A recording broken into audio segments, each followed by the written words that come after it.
Sir কেমন আছেন? আলহামদুলিল্লাহ। স্যার একটু যদি বলতেন, চারদিকে গুঞ্জন, আপনারা তিনজন পদত্যাগ করেছেন, বিষয়টা কি আসলে?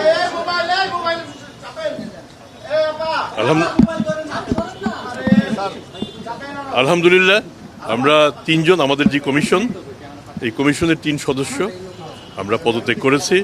আনুষ্ঠানিকভাবে এই পদত্যাগপত্র মন্ত্রিপরিষদ সচিবের কাছে পাঠিয়ে দেওয়া হয়েছে। কাজে এটা সত্য। স্যার পদত্যাগটা কেন করলেন? আমরা কাজ শুরু করি অন্তর্বর্তীকালীন সরকারের 2024-এর ডিসেম্বরের 10 তারিখে আমি জয়েন করি। কমিশনার আজিজি সাহেব জয়েন করেন 11 তারিখে, কমিশনার ব্রিগেডিয়ার হাসান জয়েন করেন 15 তারিখে। আমরা এই সময়টা আমরা আমাদের সাধ্যমতো দায়িত্ব পালনের চেষ্টা করেছি এবং তার অন্যতম প্রধান সাক্ষী আপনারা নিজেরাই।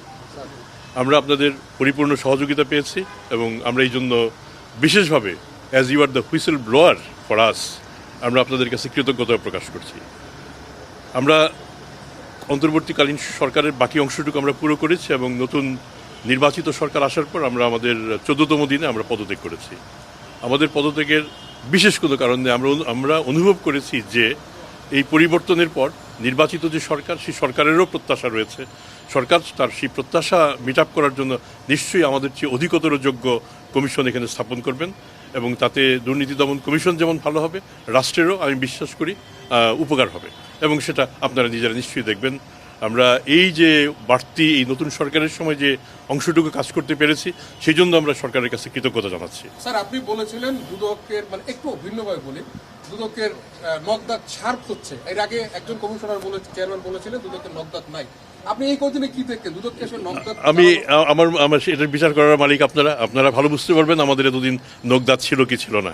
এখন কি অবস্থা? এটা এখন এই অবস্থায় আপনারা আবার নতুন করে দেখবেন।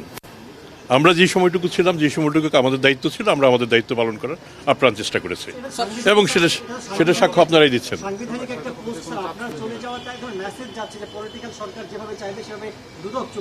আমার মনে হয়, আমি তো নিজেই বলেছি যে একটা নতুন সরকার এসছে, সেই সরকারের একটা প্রত্যাশা আছে, সরকারের ম্যানিফেস্টো আছে, সরকারের সেই সিদ্ধান্ত অনুযায়ী কাজ করবে।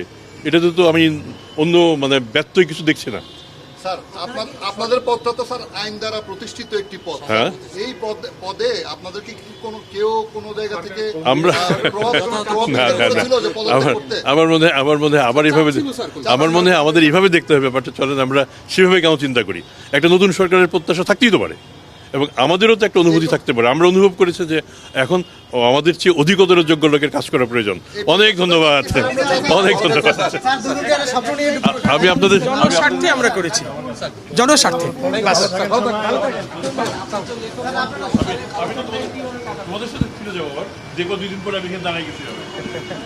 আবার সাংবাদিক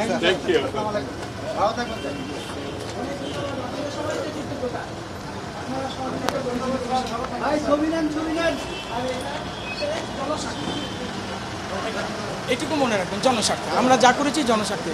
আগামীতে যে কমিশন আসবে তারাও জনস্বার্থেই কাজ করবে ইনশাল্লাহ। নিয়োগ দিবেন।